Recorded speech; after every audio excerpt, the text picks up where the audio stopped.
Hello and welcome to the Commander's Quarters, your Magic the Gathering source that helps you command your budget. This show and episodes like this one are possible thanks to viewers like you. If you're looking for an easy way to help support this show, make sure that you like, share, and subscribe. Also, hit that bell notification icon so you don't miss any new episodes. You can also go check out our playmats and other merchandise at thecommandersquarters.com. Another easy way to support this show is with our TCGplayer affiliate links. So whether you're buying a deck or individual cards, you can use this general link right here or one in the description. And the final way that you can support this show is by supporting us directly by becoming a patron. There are many benefits to being a patron, and I truly couldn't do this without all their support. Hey everyone, Bitch coming in from the Commander's Quarters studio. Welcome to the show. So, on today's episode, we're breaking the bank on everyone's favorite jelly bean, now with more colors and more flavors, and now a bigger budget even. So, yeah, let's jump into it. Today's episode comes to you courtesy of Michael, a Golden Pig tier patron. I truly couldn't do this without the support from amazing patrons like Michael. So on today's episode, we're breaking the bank on Michael's Omnath Locus of Creation deck. So if you didn't see that episode yet, check that out first. I'll wait.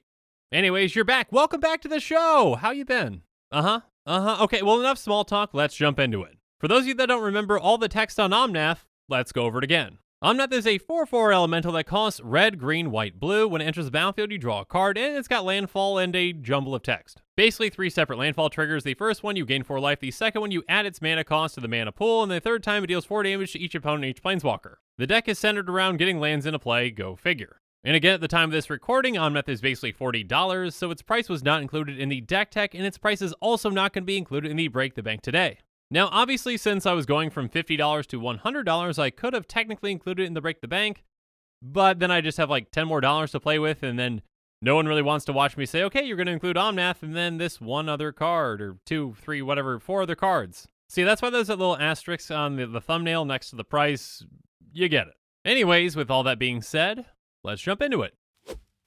So with a bigger budget, we can add in some new cards, so the question is, what's in? First up, we've got another one of those tap creatures that gets lands into play with Sakura Tribe Scout, because yeah, that's a great thing for this deck. Again, it can combo with Retreat to Coral Helm, and it's just great on its own anyways. At just a green mana and no sorcery restriction on the tap, this is just strictly better than the other ones that we already have in the deck. And next up, we're going to be adding Boundless Realms because, yeah, getting a ton of lands into play all at once is incredibly effective for a landfall deck. This can essentially double up our lands and get us an absurd amount of landfall triggers in the same turn. Next up, we're adding in Lotus Cobra, which says whenever a land enters the battlefield under control, you may add 1 mana of any color to your mana pool. So like Omnath, this can give us more mana to play within a turn, and it can help us go from ramp spell to ramp spell to ramp spell, and so on and so forth. Next up, we've got 2 creatures that can help us play extra lands in a turn with Mina and Den Wildborn, which is 1 creature, and Azusa Lost But Seeking.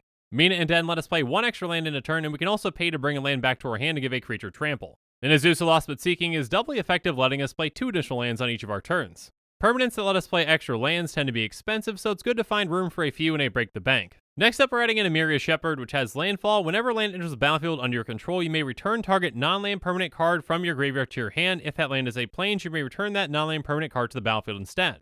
So both these effects are good, but if it's a plains, obviously that effect is even better. With this in play, we can recur and reanimate a ton of things. But now let's move on to 3 new cards from Zendikar Rising with Phylath, Feldar Retreat, and Scoot Swarm.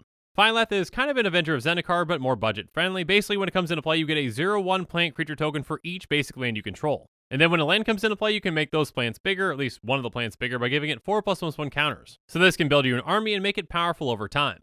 And then Feldar Retreat is another one of those retreat-style cards where you have a landfall option. You can make a 2/2, or you can put a +1/1 counter on each creature you control, and those creatures gain vigilance until end of turn. So this is just a strictly better retreat to Emiria that costs the exact same mana cost. And next up, the Scooter Back, if you know Scoot Mob. Anyways, Scoot Swarm is an insect that is a 1/1 that costs 2 and a green. It has landfall. Whenever land enters the battlefield under your control, create a 1/1 green insect creature token. If you control 6 or more lands, create a token that's a copy of Scoot Swarm instead. So creating generic 1/1s is good, but creating copies of this is even better. You essentially double the number of Scoot Swarms that you have every single time a land comes into play. So yeah, that can get out of control pretty quickly. But next up, let's talk about Valakut Exploration, which has landfall. Whenever land enters the battlefield under your control, exile the top card of your library. You may play that card for as long as it remains exiled. And at the beginning of your end step, if there are cards exiled with Valakut Exploration, put them into their owner's graveyard. Then Valakut Exploration deals that much damage to each opponent. So this can provide us a ton of temporary card advantage on top of dealing out a lot of damage to our opponents. Speaking of card advantage and damage, there's Omnath, Locus of the Royal. First off, when it ETBs, it pings something based on the number of elementals that we control. But more importantly, once we have 8 lands, it's basically Tatiova minus the life gain. Speaking of powerful things, there's Spark Double, because what's better than 1 commander? 2 commanders. Yeah, making a copy of Omnath is double the fun for everyone with double the life gain, double the mana, and double the damage. Okay, well, maybe just fun for you. And finally, let's upgrade some of our lands with Command Tower, Grixis Panorama, and Floodplain. Command Tower taps for any of our colors, and Grixis Panorama and Floodplain are basically fetch lands. Well, not the actual fetch lands, those are really expensive, but ones that actually fetch lands. Anyways, moving on. We talked about putting cards in, now let's talk about taking cards out in What's Out. Yeah, pretty self-explanatory for a title. First up, let's check out some of our little land helpers with our Boreal Grazer, Elvish Pioneer, and Frozen Wayfarer. I'm probably going to be saying this a lot through all these What's Out cards, but these are good cards. They definitely are. They're just better options that we're adding in. They can be effective early and effective once, but the other cards we're adding in are effective over a longer period of time. So we're also going to be taking out Explosive Vegetation and essentially another Explosive Vegetation with Circuitous Route, as well as Coiling Oracle. With our upgrades, we just have more effective ways to ramp as well as draw cards. So we're also taking out the Elemental Oracle, Risen Reef, as well as Tunneling Geopede and Spitfire Lagak. This deck has plenty of ways to finish off opponents, but if you want to keep Tunneling Geopede and Spitfire Lagak in, I don't blame you, they're great cards. Next up, let's take out some X-Spells with Read the Runes, Wildest Dreams, and Kamal's Druidic Vow. With our upgrades, we've got better ways to generate card advantage than Read the Runes and Wildest Dreams, and Kamal's Druidic Vow can be great, but if we don't have a legendary in play, then it does nothing. And finally, because we added some lands in, we've got to take some out, so we're going to take out a Plains, a Mountain, and an Island. But now it's time for us to move on to the price breakdown. And keep in mind with both prices that Omnath's cost is not included because it's around $40, which is much more than our $10 limit. Anyways, the average Omnath Locus of Creation EDH rec deck is going to set you back a whopping $1,593.42. Even with all the upgrades, our deck is going to be much more affordable, coming in at $99.73. And with that, this show is coming to a close, so it's my turn to hear from you. So in the comments below, let me know what your thoughts on this Break the Bank are.